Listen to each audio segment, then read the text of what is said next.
Good evening. Just some housekeeping to start with. There's a Toyota Corolla in the upper parking lot, a JVX 728 that has its lights on, and they haven't dimmed in 5 minutes, so I don't think it's automatic. Does that ring a bell? It's navy, blue, or black. It's a dark car.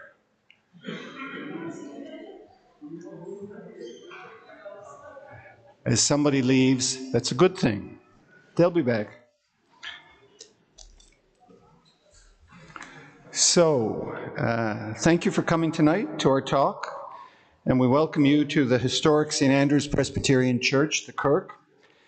This church was built in the Gothic style after the Great Fire of 1892 and finished for worship in 1896, except, of course, for the addition of the bell tower that you see outside in 1904. Our art gallery of Ballantine windows, the largest collection in a single building in North America, surrounds you. And unfortunately, with the darkness, you can't see it, but we hope you take the opportunity someday when the sun streams through these beautiful canvases to view them. My name is Ian Parsons. I'm a member of Session of St. Andrews, which is the committee that helps run the church. And on behalf of the clerk of session, Jenny Pallard, we're delighted to host this talk, one of an intermittent number of history talks that we've been trying to give here at the Kirk, and about history of Newfoundland and the Scottish diaspora in Newfoundland. The Reverend Moses Harvey, a former minister of the church and a man ahead of this time, and an incredible promoter of Newfoundland and Labrador, is the subject of the discussion this evening. And hopefully it's a person that you will get to know better through the presentation. If I use a quote from his book, Newfoundland in 1897, done for the Queen's Diamond Jubilee and the 400th anniversary of Cabot, At the end of the preface, he says, Reverend Mosey, referring to himself, says, a resident of 45 years in the colony has given me opportunities of becoming acquainted with the country and the people. It will be a source of gratification to me if this little volume should aid in making the country better known and attracting to it that attention which it richly merits. And I think tonight's talk would apply to our view of Moses Harvey, that if this talk can give you a little more view of Moses Harvey, then our objectives would be achieved. Our history committee has organized this event, and I thank them for this work, particularly Heather McClellan. Also the generous help of our speaker, James Armour. And we're delighted to have the great-great-granddaughter of the Reverend Moses Harvey, Joan Ritzie, with us. St. Andrew's Church is part of the St. John's Ecclesiastical District, National Historic Site of Canada, that includes the Basilica, the Anglican Cathedral, Gower Street United, former Methodist Church, and St. Andrew's. This district is a major national and international treasure here in St. John's. St. Andrew's is based in our community, and besides spiritual outreach to our congregation, we have outreach through Bridges to Hope, Food Bank, and many other projects as well. Our people are our most valuable asset here at St. Andrew's, and we hope you return to learn more. You're always welcome at the Kirk. And I just point out this window, the far window in the transept here, is in fact the Moses Harvey window. And after the talk, before you go for coffee and some biscuits, it might be worthwhile, as we don't have the advantage of sun, but it might be worthwhile having a closer look at the window that was dedicated to him. Thank you very much for your attention, and I'll introduce our MC for the evening, Heather McClellan.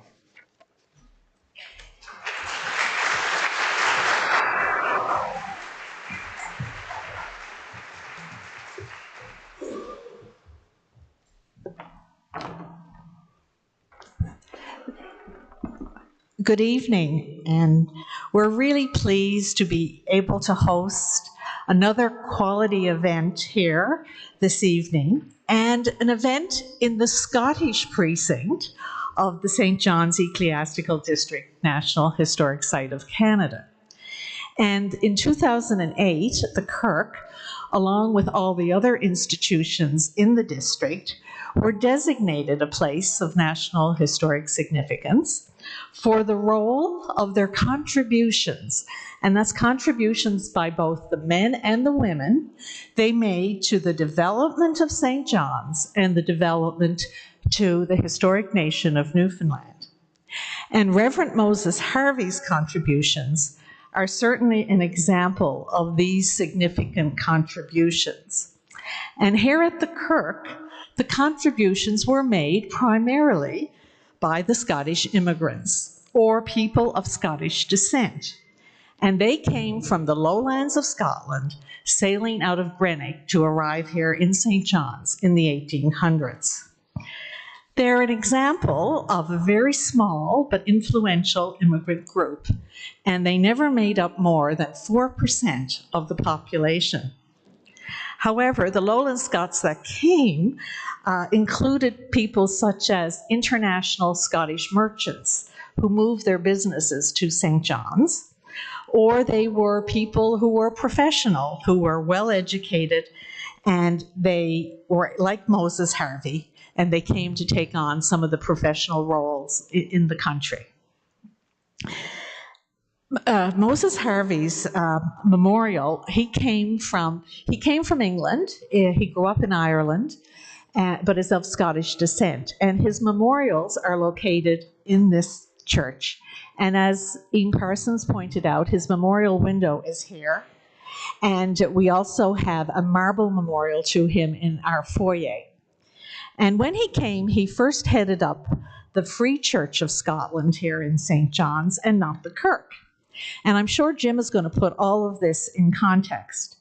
And some of you may wonder why we refer to this building as a Kirk. And a lot of our visitors ask. And Kirk actually means church in Scotland. It means a Presbyterian church in Scotland. And as far as I can read, and Reverend Wishart can tell me whether I'm right or wrong on this tonight, you can only use the word Kirk if you hold a special designation as an official Church of Scotland. So tonight you are in the official Church of Scotland for this event. But to mark this occasion tonight, and as a tribute to Reverend Moses Harvey, we have created a new product inspired by our Scottish Ballantine windows. And we have produced an all-purpose card, and I'm just going to hold it up here. And the front of the card includes a little patch of flowers, and they're the flowers that are from his memorial window. And on the back of the card, we have written, "Whatever a man soweth, that he shall also reap." And when you get a chance to have a look at the memorial window, you will find that this is what his memorial is. And we thought that was so incredibly fitting. Because the cards are red and green, however, and this is my sales pitch now, they would make great Christmas cards or to go on Christmas presents. And if you want to have a little memory of tonight, we're selling these in the foyer. Also tonight, as Ian pointed out, the window, the Reverend Moses Harvey window, is lit. And I believe it could be the first time in our history we've actually lighted up one of our stained glass windows for an evening event. I also have learned tonight, in talking to our guest speaker, that this is the first time there's ever been a dedicated talk just about Moses Harvey. So we are making history tonight. Another really interesting feature of our window is that it has a Scottish thistle. And again, we believe that is probably to recognize his Scottish heritage. But we also, for the knitters, we have a specialty line of wool called Scottish thistle that the colors were taken from. And that's a very popular item. And we also have a table tonight that has some of his books and some of his writings. And so we'd certainly encourage you to come have a look at this before you leave this evening. But before we move into the program, there are two important matters I want to point out. One is the washrooms. The washrooms are located through this door, and if you see the choir gowns, go into the choir room and you'll see the washroom there on your left. We also have two clipboards. We have one on the Moses Harvey table, and we have one in the foyer. And if you would like to leave a contact, we will certainly love to invite you to other history events. Well, as Ian pointed out, we have two special guests tonight, and I also would like to welcome Joan Ritzie, Reverend Moses Harvey's great-great-granddaughter. And so thank you so much for being here. Joan is going to be participating in the unveiling of the exhibit. And many of you know that Joan worked with Memorial University Library for 38 years, including being head of the Center of Newfoundland Studies. So your great-great-grandfather would be very proud of the work you are doing and carrying on his legacy of studying and sharing and educating about Newfoundland. So it's a remarkable legacy. Now, Joan is retired, but she continues to work and support historical societies and organizations. And I met Joan a very long time ago, and I can tell you that, Joan, for your lifetime commitment to heritage, thank you very much.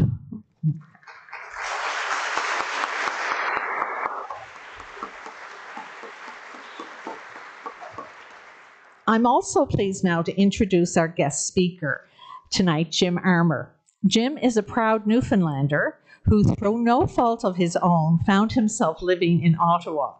He is currently the managing partner of Summa Strategies Canada, which is a government relations and communications firm located in the nation's capital.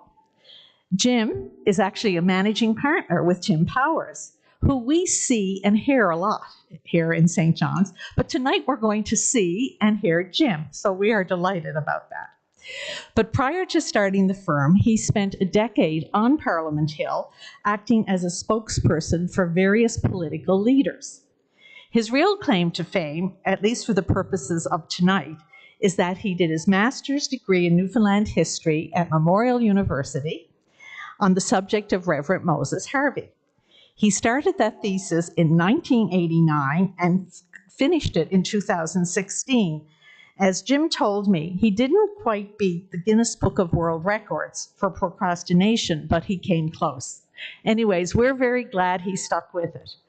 And we're pleased that he agreed to come to St. John's and tell us more about the life and influence of Moses Harvey. And so on behalf of the St. Andrews History Committee, please help me welcome Jim.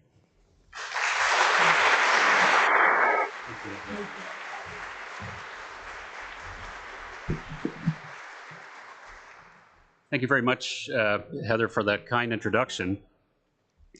I'm really pleased to be here and to help you honor the Reverend Moses Harvey. Now, as a preacher's kid, but more importantly, as the son of a wee Scottish mum, I was going through the checklist in my head as I made my way up to the pulpit. Speak slowly, enunciate, project to the back of the church. And if this was a Bible lesson, there'd be a really stern warning not to read it as if I wrote it. So my question tonight, and the question you're probably asking, is, so why Moses Harvey? Well, this is certainly a question that I was asked on a regular basis, almost weekly basis, by the folks at the Memorial History Department.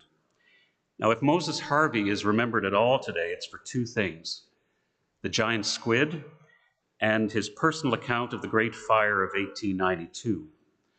But there was much, much more to the man than that. The period from about 1875 to 1900 was a time of significant transition in the economic and political life of Newfoundland and Labrador.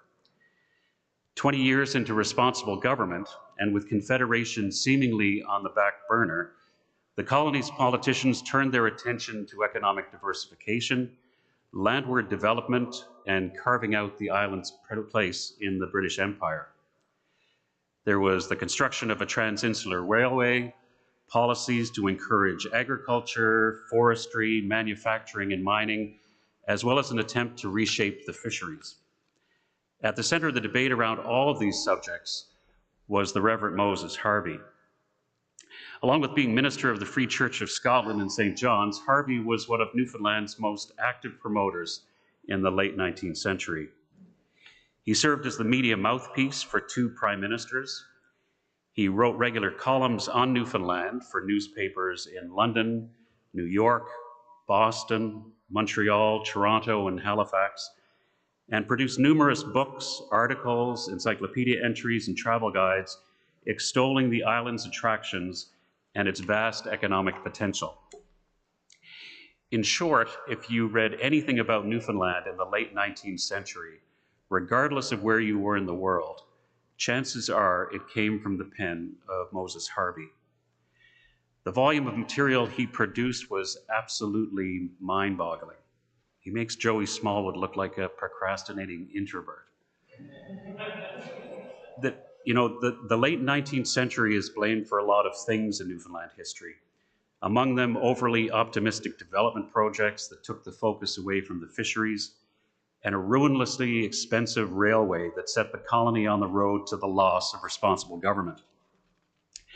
The writings of Moses Harvey give us an interesting window into that period, and it allows us to get a sense of the thinking, influences, and pressures that led politicians and decision makers to do what they did.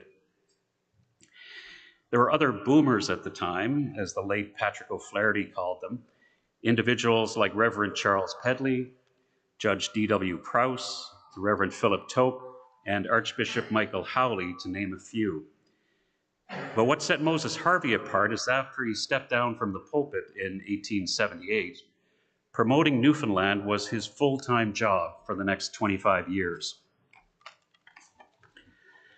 He was also the person I happen to know a lot about, so you're going to be stuck with him for the next little while.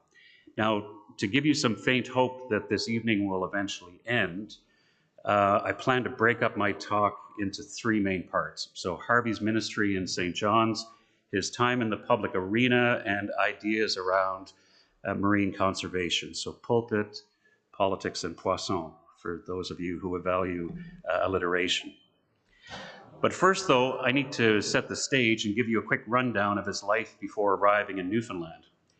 In particular, a little bit about where he came from and his education, both of which provided a coda ring for his later views and attitudes. Moses Harvey was born on March 21st, 1820, in the tiny community of Red Rock, County Armagh in the north of Ireland.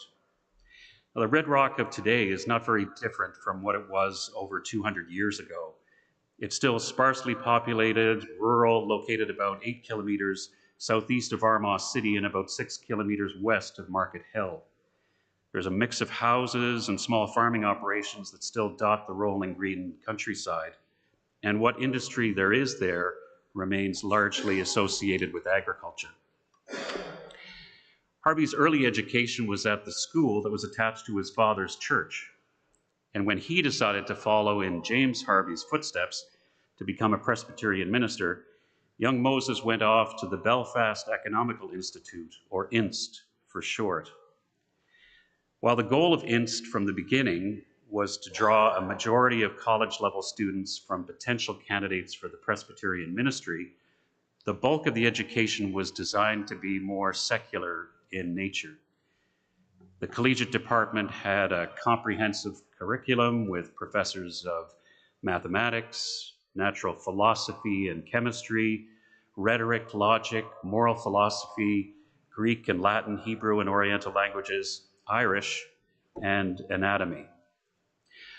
Now, instruction at INST was firmly grounded in the Scottish common sense school, which held that there are self-evident truths in the world and that humans are born with an innate ability to perceive them. The key was to systematically collect all these observed facts, analyze them, and then eventually generalize those findings into an essential base of knowledge. The Presbyterian commitment to the induction method in the 19th century cannot be understated. They viewed it as essential to all forms of inquiry, and it could be applied universally and ensured the inevitable harmony between the two books of God, the book of nature and the book of Revelation. They felt that as long as scientists confined their work to the natural world and didn't try to answer questions best left to religion, there would be no cause for alarm. In fact, their commitment to induction was so complete that Presbyterians were said to be very allergic to any theory, natural or theological, that was not based on hard facts. Two other things were an integral part of Harvey's time at the Belfast Academical Institute, and they were a deep belief in the importance of an educated public and a strong sense of social mission. Ministers were simply not to focus on the next life. They were called to play an active role in the world around them. As Heather mentioned, Moses Harvey's first charge was a church in Maryport, located in northwest corner of England near the Scottish border on the shores of the Irish Sea. And I could spend a lot of time about his time in England, but there's a lot of similarities with that and his approach and broader mission in Newfoundland. So I'm going to skip a bit ahead in the story. So the summer of 1852 was a pretty eventful one for Moses Harvey. He got married to Sarah Brown and decided to leave Maryport for a congregation in St. John's, Newfoundland. There aren't any records that tell us why he wanted to go, but there's a lot of information on how he got here. So Harvey and his new bride traveled by train to Greenock, Scotland, where he boarded a steamship for the 18-day crossing to Newfoundland. The Lady La Marchant was on its maiden voyage to St. John's and then to Harbour Grace, where it would provide steamship services to Conception Bay.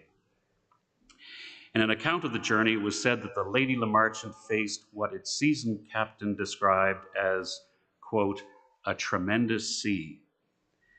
The waves were apparently so high and the headwinds were so strong that most people on board, including Moses Harvey, ended up thoroughly seasick and spent at least 3 days confined to their bunks.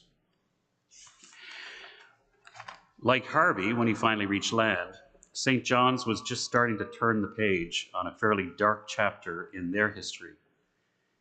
In 1846, fire destroyed 3/4 of St. John's, including most of its commercial buildings. This was followed by a massive gale, an infestation of potato blight, several outbreaks of typhus, and a stubborn economic downturn that left many parts of the Avalon Peninsula in serious distress. By the time Harvey arrived in 1852, though, things were starting to look a little brighter. New stone and brick buildings lined Duckworth Street. The impressive neoclassical colonial building, home of the legislature, had been officially opened for 2 years, and the landmark Roman Catholic Basilica was then on its way to completion. Another one of those new buildings on Duckworth Street belonged to the Free Church. It was a wooden, modern Gothic structure located next to the Bank of British North America, where Moses Harvey would minister for the next 25 years. Now, before I go any further, and Heather hinted at this, I need to give you a quick crash course on Presbyterians and their history in Newfoundland. The first thing you need to know, though many here tonight probably already know it, Presbyterians are a very fractious lot. Established church, Covenanters, Burghers, anti-Burghers, Seceders, New Light, Old Light. I think the Presbyterian method of propagating the gospel was to have a big row, fall out with each other, and then walk down the road and set up a new church. The split in the mid-19th century was big enough to warrant its own title. They called it the Great Disruption. It occurred over a disagreement over how much control the government should have about congregational affairs, particularly who could call or hire ministers. Enough Presbyterian clergy felt strongly enough about the issue, about 40% in total, that they broke away and formed the Free Church, free from interference by the state. And given the evangelical bent, the Free Church numbers were much higher in places like North America. But interesting though, the Free Church disruption actually had very little initial impact on Presbyterians in Newfoundland. While there'd been a Scottish presence on the island as early as 1704, there wasn't really a critical mass here until the late 1820s, when the European demand for fish skyrocketed. Trading houses centered in Greenock sent food, alcohol, tea, textiles, and manufacturing goods to St. John's, and the ships then returned laden with dried codfish, as well as seal and cod oil. The slow rate of Scottish settlement explains why a Presbyterian church wasn't established until 1842. Up until that point, they were quite happy to worship at the Dissenting Church of Christ, a congregational meeting house in St. John's. Now, I'd be remiss here if I didn't point out that my home church of St. David's Presbyterian Church, my home congregation, can trace its roots back to the Dissenting Church, and they are celebrating their 250th anniversary this year. Apparently there's a banquet planned for next Wednesdays. I'm not sure if there's tickets, but you go check and see if there is. But back to St. Andrews. So the Reverend Donald Fraser arrived from Nova Scotia on Christmas Eve, 1842, to take up his new duties as minister of St. Andrews. The church building was completed around 12 months later and was located directly under Fort Townsend. Unfortunately, though, Fraser fell ill a year later and died in early 1845. After Fraser's death, some fissures started to develop within the congregation. Among the ministers invited to fill in during the vacancy were a couple associated with the Free Church. And the trustees, who were staunch defenders of the Church of Scotland, were worried that this was the beginning of a takeover. That worry turned to fear when they realized that the Free Church sympathizers at St. Andrews actually had the keys to the front door. So this resulted in a legal battle that lasted for 3 years and went all the way to the Supreme Court of Newfoundland. In a lengthy ruling, the Chief Justice decided that the Kirk was part of the established Church of Scotland and that the trustees had every right to keep the church within the ecclesiastical fold. He hoped, however, that all animosity would give way to charitable feelings and the congregation would love God and thy neighbor as themselves. Immediately following the ruling, however, adherents of the Free Church formally left St. Andrews and took about 3/4 of the congregation with them. So the Chief Justice obviously misjudged the stubbornness of Presbyterians. So back to 1852. For the first decade or so, Moses Harvey mainly concentrated on serving and growing his congregation and the Free Church across the island. He helped establish congregations in Harbour Grace, Bay of Islands, and Notre Dame Bay. And one of Harvey's main vehicles for growth, apart from the Sunday service itself, was public lectures. Soon after he arrived in St. John's, Harvey put together a weekly speaking series at the Free Church that was open to everybody. Every Wednesday evening at 7:30 p.m., he spoke to a general audience on a wide variety of topics that, while mainly religious in nature, had popular appeal as well. A good example of this was a multi-part series that he gave on the archaeological discovery of the ancient city of Nineveh. To him, it was a perfect example of how modern science reaffirmed, not challenged, the Bible. Harvey almost went verse by verse through any mention of Assyria in the Old Testament and then matched them back with an archive or a reference found at the dig site. Harvey also helped establish the Young Men's Literary and Scientific Institute in 1858, and it was based on similar organizations operating in Britain and the United States at the time. The goal was to provide a venue for the delivery of lectures, as well as a reading room to access reference materials, popular magazines, and newspapers. Now, while the Institute got good use, there was limited available audience and significant overlap with other cultural clubs in the city. This doubling of effort eventually led to the creation of the St. John's Athenaeum in 1861. The Athenaeum, with its library, reading room, instructional classes, chemistry equipment, and natural history museum, quickly became an intellectual and cultural hub in the city. Harvey was part of the original board and served as president for a time, and he remained active in the organization throughout its history. Like his sermons, Harvey's lecturing style combined fact with a certain degree of entertainment. He sprinkled his message with poetry, current events, and cultural references, which tended to set him apart from many of his contemporaries in the city at the time. It certainly caught the attention of publishers who reproduced some of his talks. It also led to requests from magazines and newspapers for articles. And the subject that Harvey chose to write about was Newfoundland itself. It's very clear from the outset that Harvey's main goal was to make the island of Newfoundland better known to a much broader audience. He believed that even among the educated classes of Britain and America, the most people could say about the colony was that it had large quantities of codfish that were caught around the shores, and that its dogs and fogs are on a gigantic scale. Harvey found that fact astounding, since the landmass of Newfoundland, Britain's oldest colony, was considerably larger than Ireland and nearly 4 times the size of Belgium. He also questioned why so much of the island remained unexplored at a time when adventurers and scientists were practically falling over themselves in search of the source of the Nile River, the Northwest Passage, and other exotic mysteries. Harvey felt that Newfoundland had been misunderstood and in some cases intentionally maligned. He sought to set the record straight, and by doing so, usher in a new age of prosperity.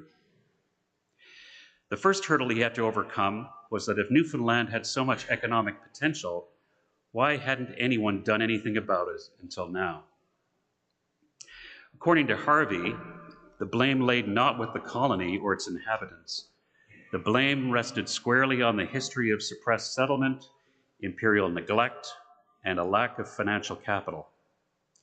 With a little understanding, a lot more money, and a renewed focus on the part of politicians, innovators, and business people, Newfoundland would be able to reach its full potential. Most of this was eventually disproven, but you can see why it was such an attractive narrative and why it hung on for so long. Some might even say it still hangs on today. Ironically, Harvey's efforts at myth-busting received a huge boost from a decidedly mythical creature, the giant squid. Finally, I can hear you all saying, that's why I came. He's getting to the good stuff. Now, in October of 1873, a group of men from Portugal Cove went out into Conception Bay in a small boat to investigate something floating on the water. Thinking it was a sail or a piece of boat wreckage, one of the men struck it with a hook. Any thought that the subject was inanimate vanished as a giant cephalopod reared up and grabbed the boat with its tentacles.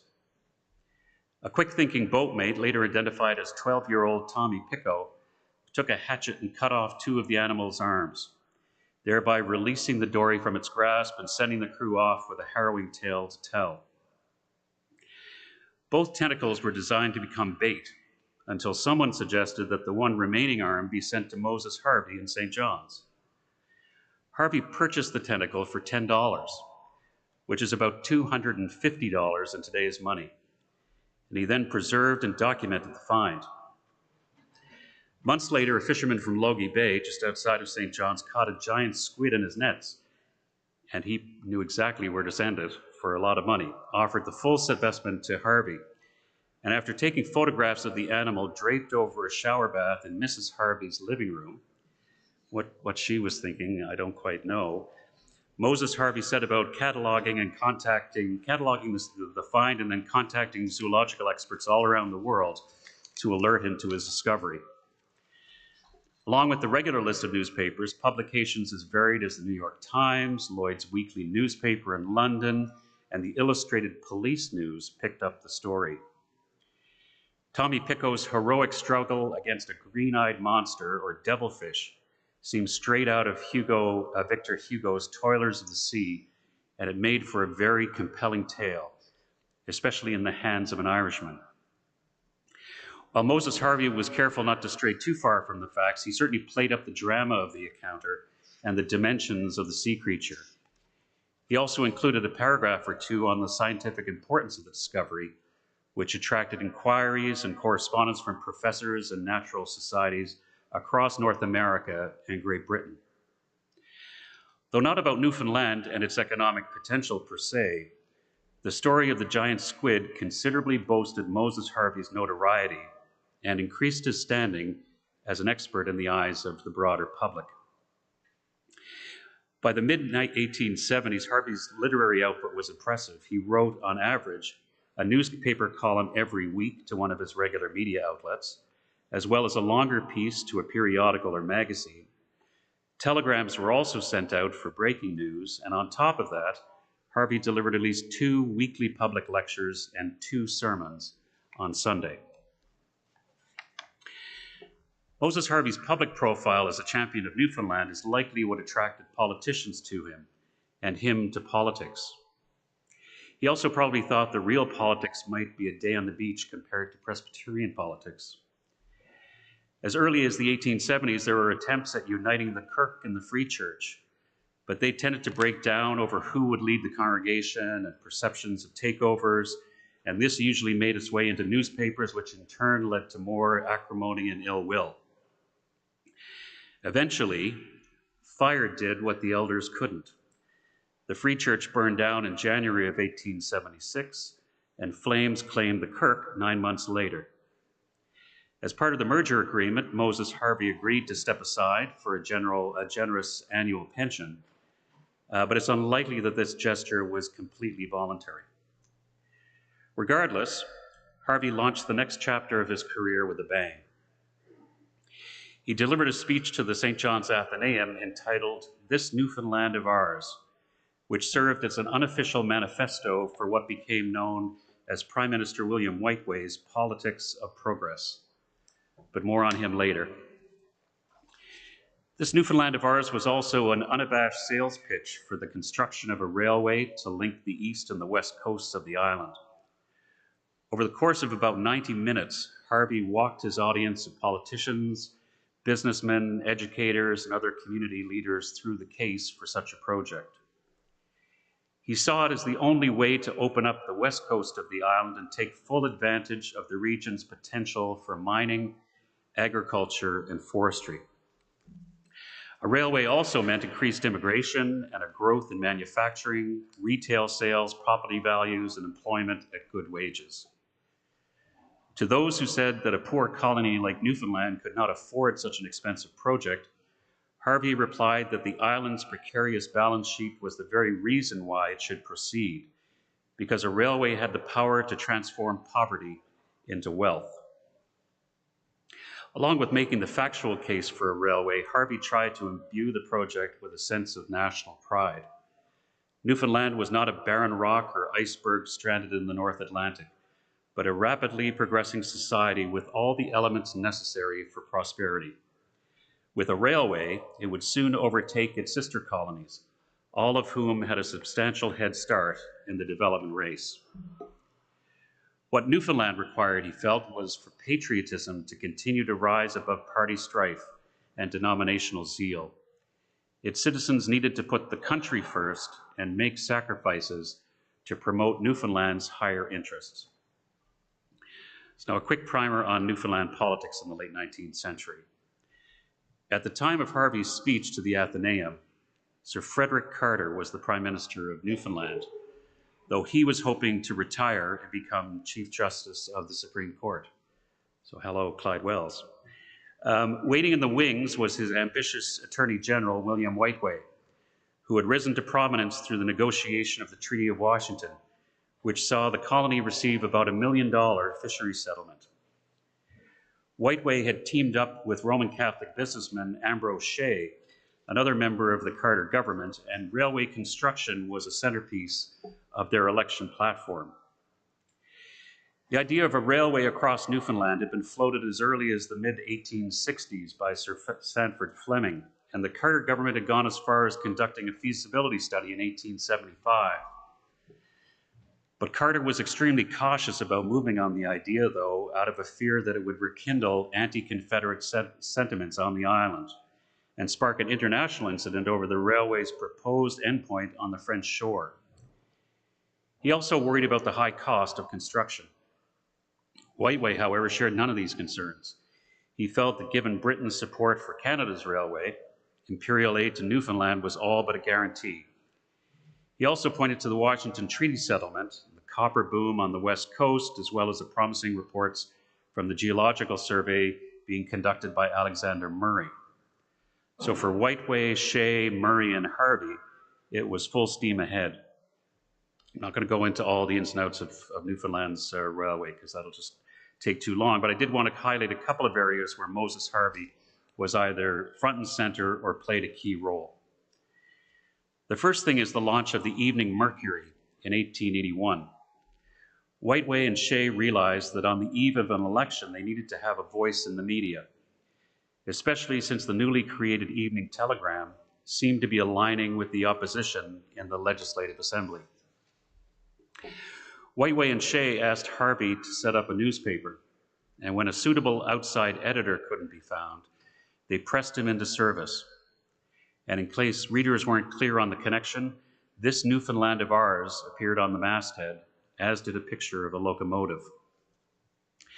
Becoming the face of the Evening Mercury, however, was something Moses Harvey came to regret, because it made him a convenient target for attacks long after he stopped writing for the newspaper. The telegram referred to him interchangeably as our reverend contemporary, the sage of Devon Row, a venomous old snake and a vindictive false prophet who, like a cuttlefish, bruised his own ink. Charges and countercharges flew, and libel suits started to pile up at the Newfoundland Supreme Court. And at one point, there were so many that the Telegram started a newspaper defense fund and solicited donations from the general public. But what's interesting about all this is that the defendant and the accuser often traveled in the same social circles, and sometimes even sat in the same pew. James Murray, owner of the Terra Nova Bakery and financial supporter of the Evening Telegram, was Sunday school superintendent at the Free Church. He also gave Harvey a mortgage to buy his first house.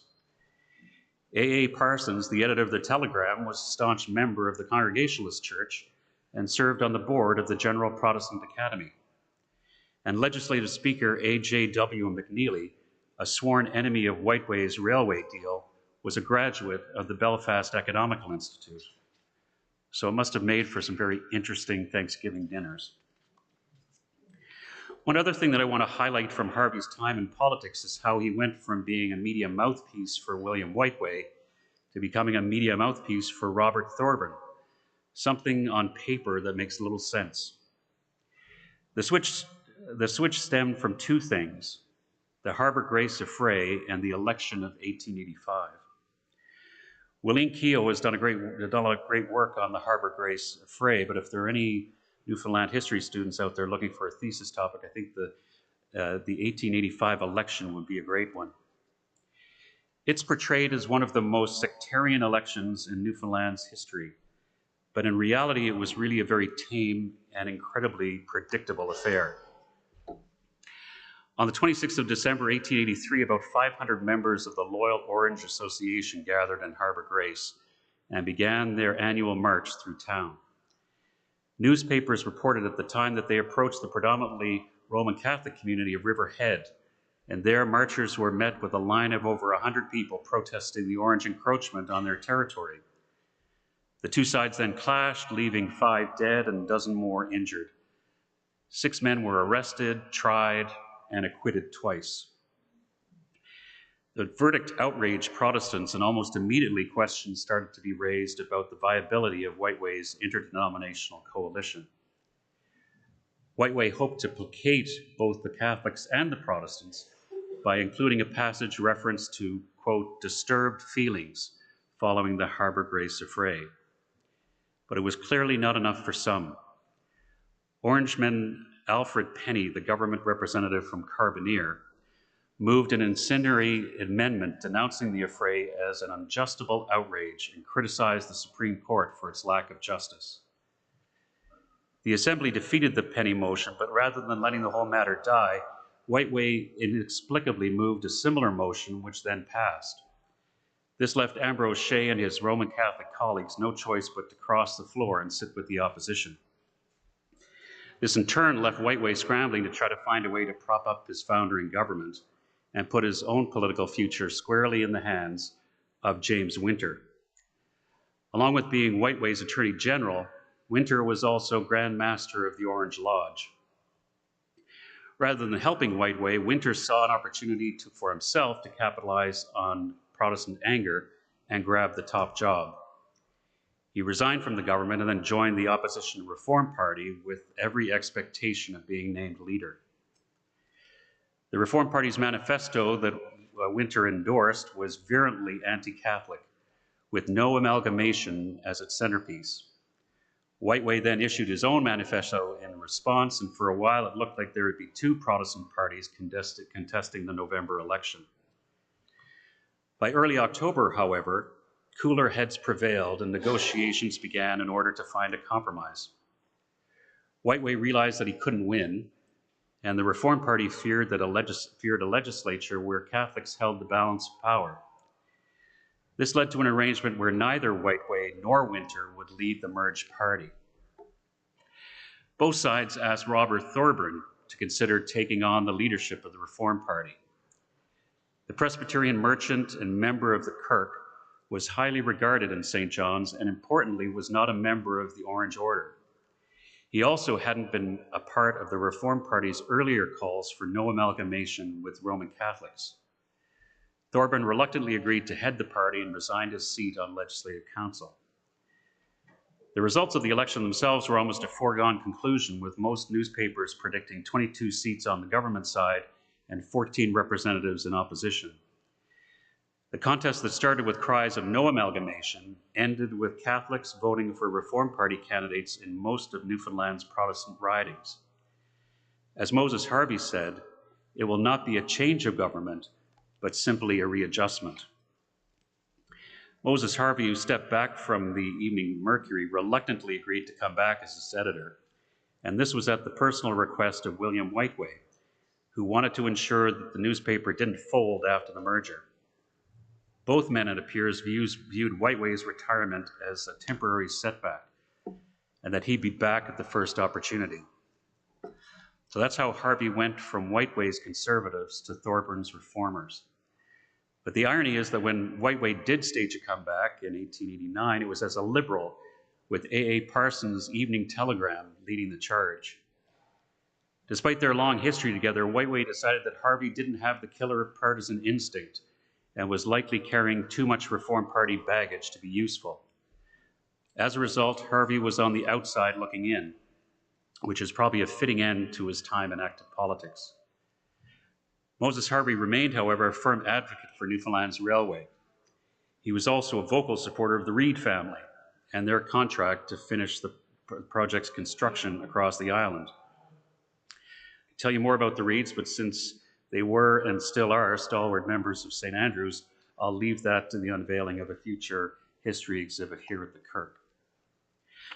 I know I've gone on too long, but I did want to touch on Moses Harvey's work in marine conservation before I wrap up. Harvey recognized the fishery as Newfoundland's current and future stable industry, and by far the colony's main employer. All the copper mines, rope factories, and Codroy Valley farms in the world would not change that fact. He believed, however, the same powers of science and technology that would build the new economy could transform the old.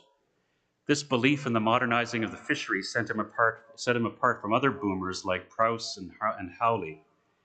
It also illustrates that landward development didn't necessarily have to come at the expense of the island's primary staple. Harvey's main vehicle for promoting ideas and innovations to make the colony's primary industry more efficient, profitable, and sustainable was the Fisheries Commission that was established in 1888. Moses Harvey had long been calling on government to devote money to the scientific study and regulation of the colony's main natural resource. In his opinion, there was no excuse for Newfoundland's main resource to be operated with virtually no oversight, especially when other colonies with fisheries of lesser value seemed to be able to support a separate department. The key for Harvey was scientific research. He believed with facts came the ability to improve an industry and the quality of a way of life that has gone on here without much variation for generations. Based on the research that Harvey had done, he had concluded that cod were not itinerant wanderers, but a migratory species whose movement was limited and determined by the presence or absence of food, their spawning instincts, and the temperature of the water. Contrary to popular belief at the time, cod lived in what Harvey described as distinct colonies around the island.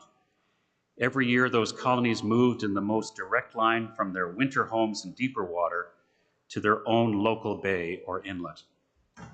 His two key observations were that cod instinctively return to the place of their birth to reproduce, and waters can be overfished because all cod are local.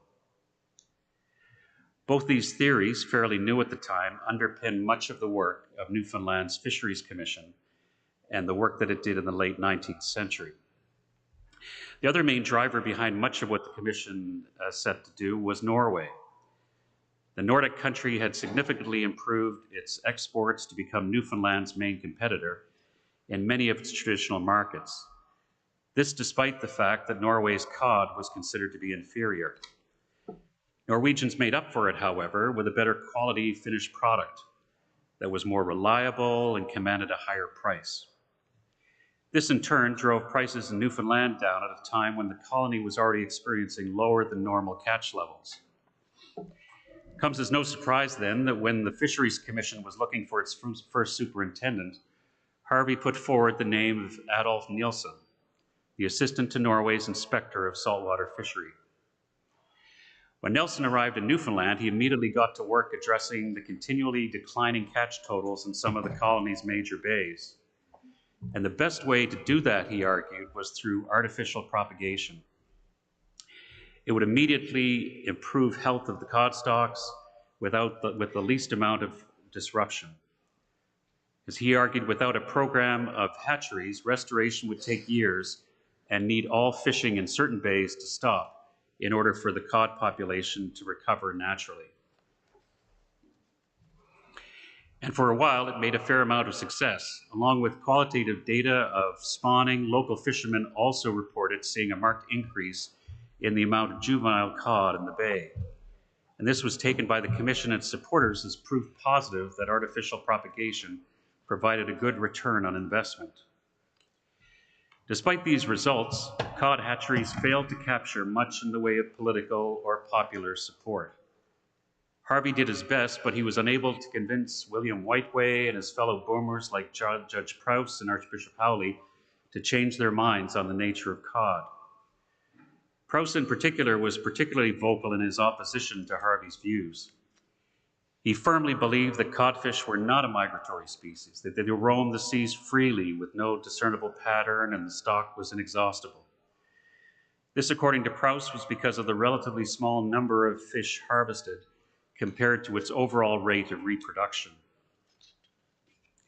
Unlike salmon, where humans pose the greatest risk to the species' survival, Prowse believed, quote, "nothing we do seriously affects the number of cod." That's quite a statement, especially when you consider that Prowse took over Harvey's role after his death in 1901.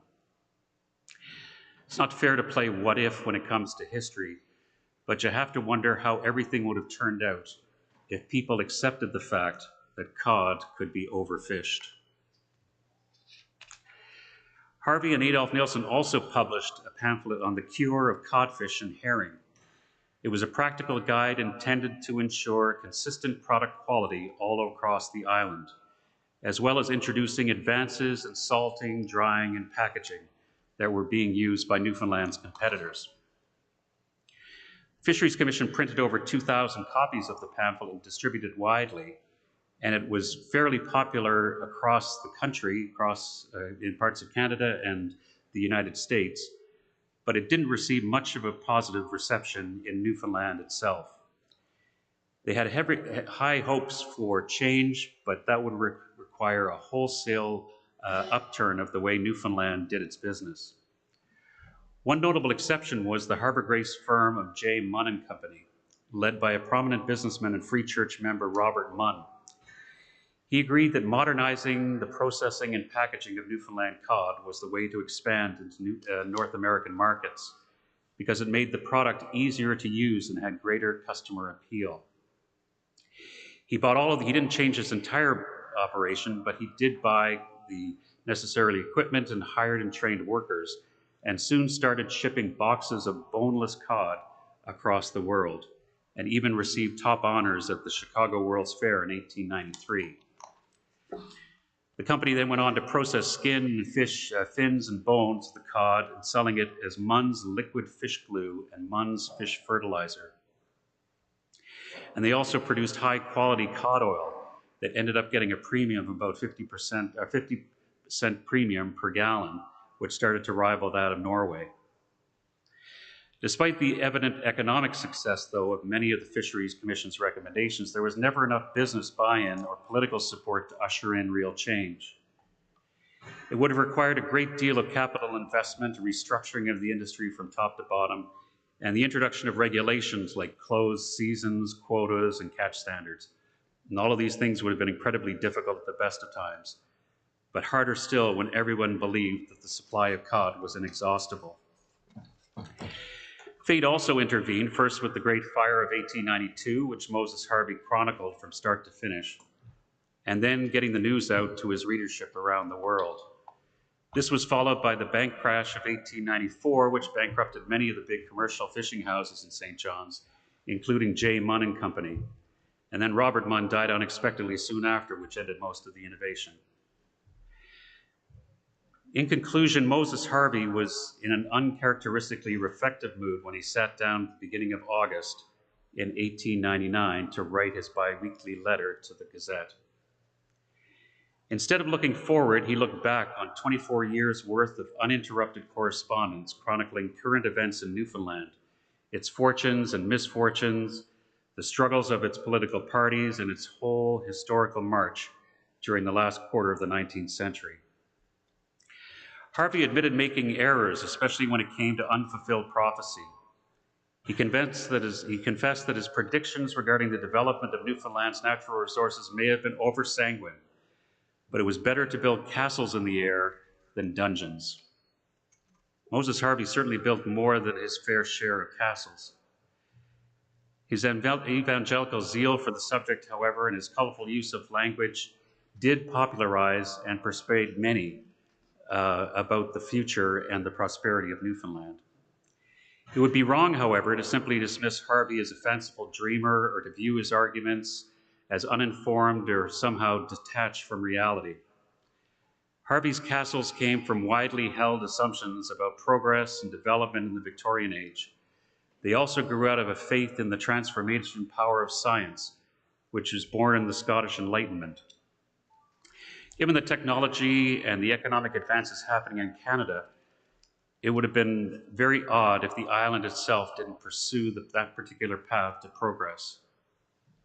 But the historical value of Harvey's writings go far beyond simply explaining the intellectual source of the optimism surrounding Newfoundland's future during the late 19th century. His newspaper columns were published throughout the world, put the colony on the map. His books, articles, textbooks gave voice to a growing sense of nationalism in the peoples of Newfoundland. And his writings about the potential of the fisheries show that the colony's primary industry was not forgotten in the age of railways and landward development.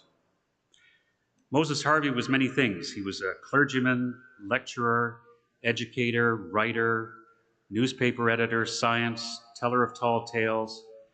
But over the course of this evening, I hope I've been able to convince you that at least in the 19th century, Moses Harvey was Newfoundland's most prolific champion. I'd like to thank everybody very much for attending. I'd like to thank the St. Andrew's History Committee for the invitation and for spearheading this exhibit. I'd like to encourage all the other churches in the ecclesiastical district to follow your lead. There are lots of interesting stories out there about it from a whole lot of interesting characters, and they're all waiting to be told. Thank you very much.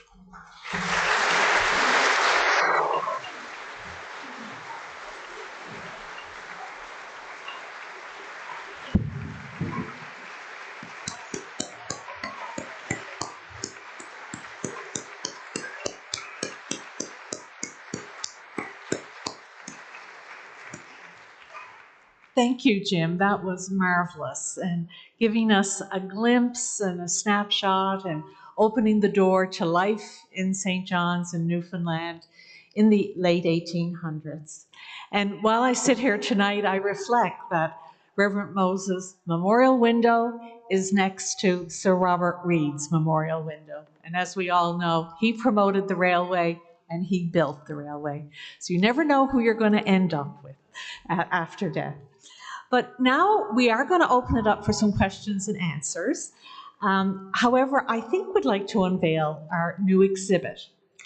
And I'd like to say that this exhibit is really important, and it really brings us full circle. We have an awful lot of visitors to the ecclesiastical district. I think this summer we probably will have seen 60,000 visitors. And we know the majority of them are international visitors. And while Moses Harvey wrote to international audiences to promote us, we now have international audiences that come to see us. And so without exhibits and means and ways to interpret this history, so we're now going to be able to better tell this story to the ancestors of those people who read his original writings. We're certainly pleased, and we'd like to thank Anna Mercer, who's our head guide, but also she is an art and design graduate who has worked and designed this and worked with Jim on the wording, so we'd like to thank Jim for that. And I'd also now like to call on Joan Ritzy and Anna to come forward, and for Jim, if you would unveil our exhibit.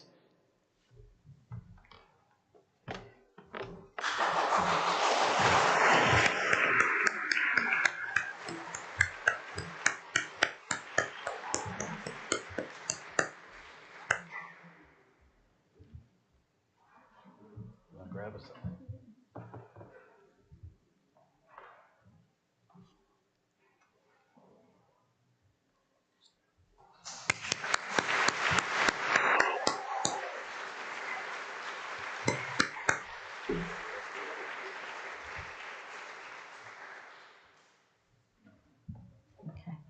I'm going to ask Jim to come back up. And I can't underestimate how valuable these exhibits are. Our district is the most visited in terms of buildings, National Historic Site in all of Newfoundland. And so when you take off the cars that go to Cape Spear and Signal Hill, we actually have more visitation than any other place in all of Newfoundland. So now it's time to open it up to some questions and answers. Jim has covered a lot, and there's a lot more. There's a lot more to Moses Harvey's story. So I'm going to go down and have the mic, and if you'd like to come up and ask a question, I'm sure Jim would be okay to answer. I was actually hoping that you're going to answer them all. Any questions starting off? Would you like to come up or?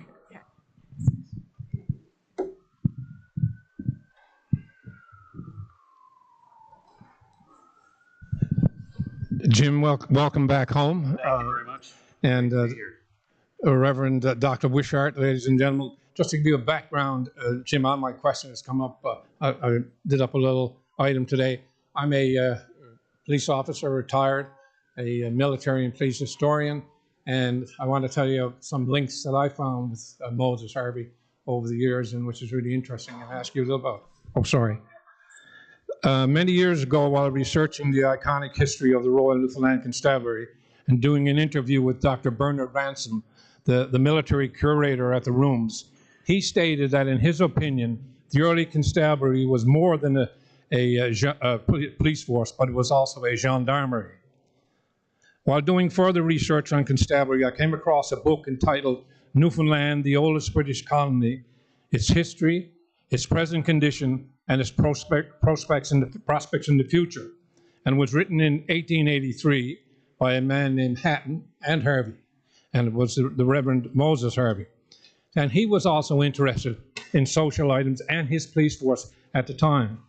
And I was very interested on page 474 of that book.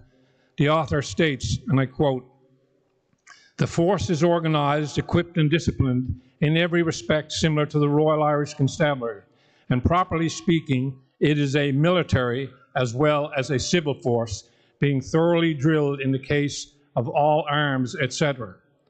At the present moment, the Newfoundland Constabulary is a splendid body of men and are considered far superior to any other force in Her Majesty's colonies, and second only in efficiency, zeal, and intelligence to the Royal Irish Constabulary." And this goes back from Reverend Harvey, and being an Irishman, he knew about the Royal Irish Constabulary, and which is the mother force of the Royal Newfoundland Constabulary, which we're so proud of. And believe it or not, Jim, because we are our own dominion, the Constabulary is the oldest national police force in Canada, and which we are also very proud of. So I'm wondering, have you seen any other aspects? Because every year for 25 years, I lecture to the new recruits of the Constabulary on the history of our great force, and I always quoted Reverend Moses Harvey in that.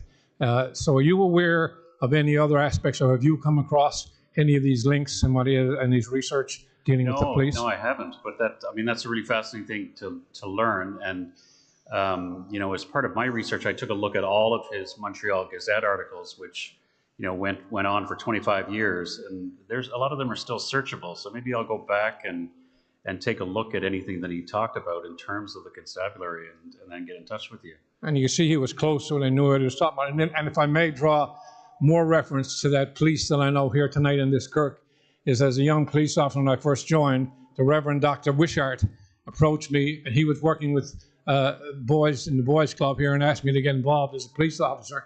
And I never knew, Joan, that you were also the great-granddaughter, and as a police officer come historian, Joan for many times would invite me into her office when she'd see me. She'd say, "Gary, what are you up to?" And I was writing 3 books, and she was always so helpful and also really active about the police. So now I know where that comes from too, Joan. Thank you very much. I thought you were going to say that you took Dr. Wishart into custody at some point, and that would have made for a very interesting story. Thank you very much. That's yours, I think. Oh, thank you. Are there other questions anyone would like to ask of Jim? Yes?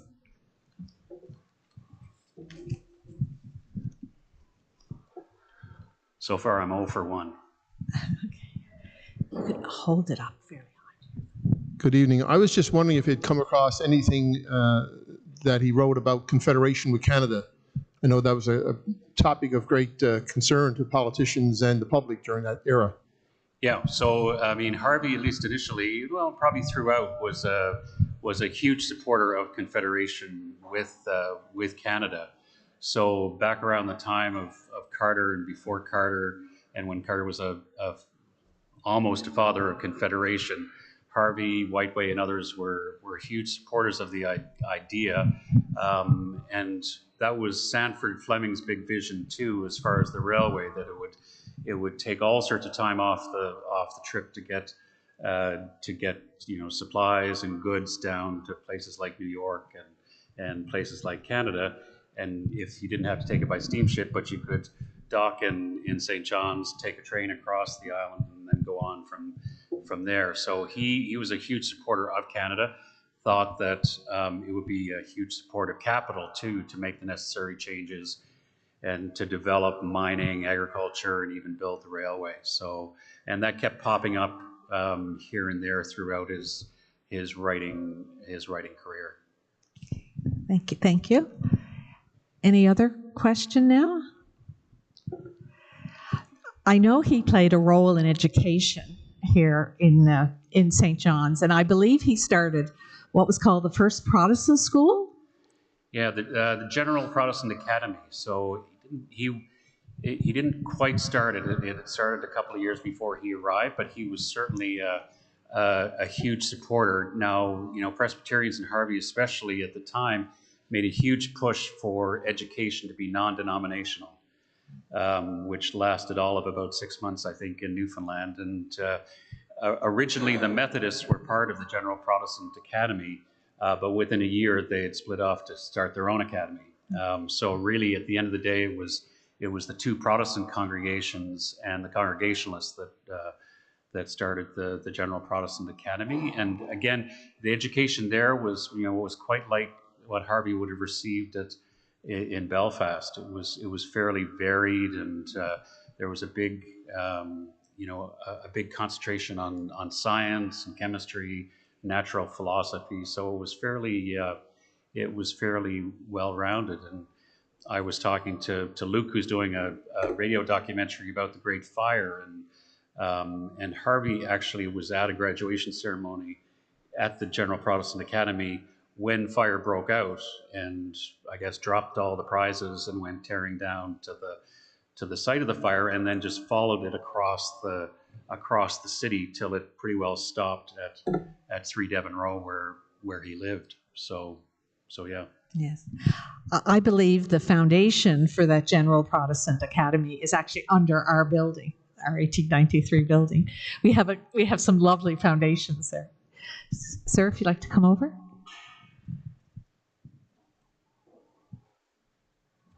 Thank you. You can hold it up. Thank you for the great lecture. I have an easy question. I was just wondering what it was like to be a Scot back in the 19th century, and did it have any, in terms of him being listened to regarding the fishery, or did class trump everything, or I'm just wondering about that aspect. I mean, certainly class played a huge role in Newfoundland society almost in any decade or century.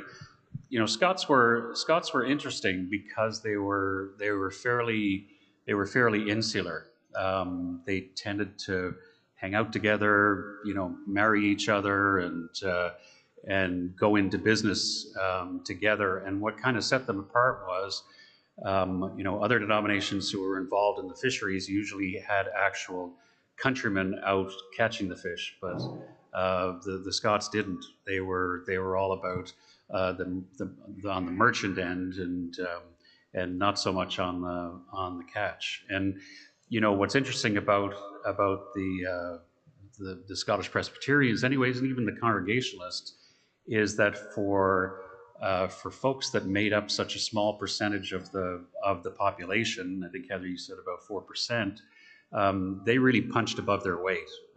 They They were involved in politics. You know, people like Munn, Walter Graves, and others were running some of the biggest fishing merchant houses in Newfoundland at the time. So, you know, Thorburn became prime minister. There seemed to be Alexander Murray and the geological. You could have historical exhibits on every pew. So, so yeah, it was probably not a bad time to be a Scot, quite frankly. My mother would say every time is actually a good time to be a Scot. Any other questions? One more. Yes, would you like to come down, sir? You know, that's a good question. I was talking about that. We were talking about the documentary on the giant squid, and they went down to Yale, and now I don't know whether it was Tommy Pico's tentacles that are down there, but I really think it's probably a couple of pieces of the actual. Unfortunately, they didn't keep the entire thing or ship the entire thing down to Yale or the Smithsonian. They chopped it up into various pieces, and I think sent some of it off to McGill University, some to Yale. So I'm not sure whether some ended up in you know, that's another good question. I think for a while there might have been a specimen at the Athenaeum, but then, in 1892, when everything burned, so did the Athenaeum. So if there was a piece of it, it probably went up in flames with the rest of the Athenaeum. But I think Dr. Aldrich was a great lover of the giant squid, and he was the inaugural Moses Harvey Chair of Marine Biology. And I think if anybody would have had a piece of that squid, it would have been Aldrich, and I don't think he did. But Joan might correct me. Maybe she's got a piece in her attic.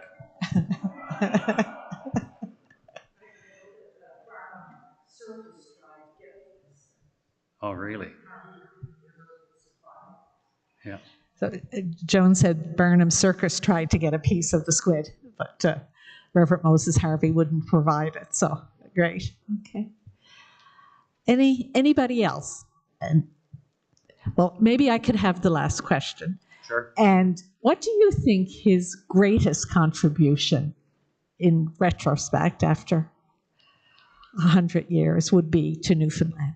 Well, I think it's just general. I mean, there's good and bad that comes with it. I mean, I think he certainly put the colony on the map in the late 19th century in places like London and New York, and people certainly heard about Newfoundland thanks to Moses Harvey. But I think his greatest contribution was one that he couldn't convince people of at the time, and that was the fact that cod could be overfished, right? And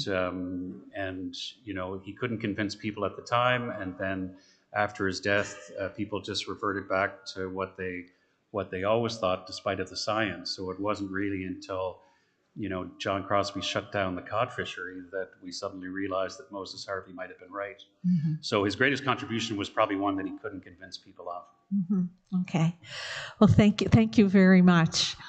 And I'd like to thank everyone who helped support planning and helping out tonight. I'd like to thank you all for coming. I'd really, if you would like to meet Jim or Joan, please come up. And if you'd like to see some of his books, we have them here. If you want to have a look at his window a little bit closer, you're certainly welcome to do that. And there's tea and coffee in the foyer. And I think there's still time to have tea and coffee and to go home and see the start of the Blue Jays game. So thank you all very much.